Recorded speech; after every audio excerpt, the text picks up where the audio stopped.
پاکستان میں اب صورتحال شروع ہو گئی ہے. ایک تو پہلے ہی سیاسی غیر یقینی تھی اسلام آباد کی سیاست اور ماحول اور فضا کے حوالے سے.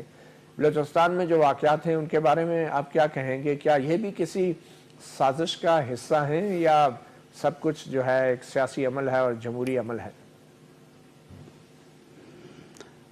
دیکھیں مطیع اللہ جان صاحب، بلوچستان میں جو ہے وہ کولیشن گورنمنٹ ہے، اور کولیشن گورنمنٹ جو ہے وہ اس میں جتنے بھی یعنی پارٹیز یا گروپس جو شامل ہوں تو ان کی سیٹسفیکشن جو ہے وہ بڑی ضروری ہوتی ہے اور سیٹسفیکشن مشکل بھی ہوتی ہے.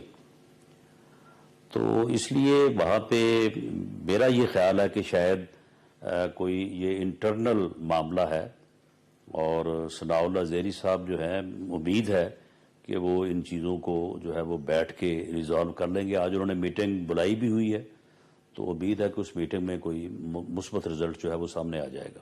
تو آپ کو نہیں لگتا کہ سابق وزیر اعظم نواز شریف اور دوسرے اہم لیڈر حکمران جماعت کے شہباز شریف کی پاکستان میں عدم موجودگی کے دوران یہ جو کچھ بھی ہوا ہے یہ شاید کسی اس سازش کا حصہ ہے جس سازش کی طرف سابق وزیر اعظم نواز شریف بھی اشارہ کرتے رہے ہیں؟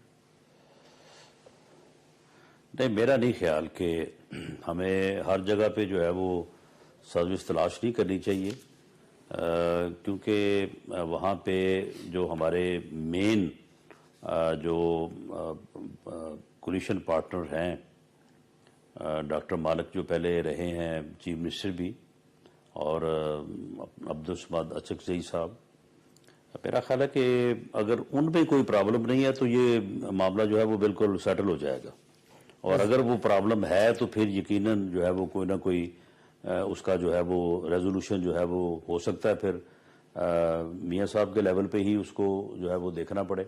تو یہ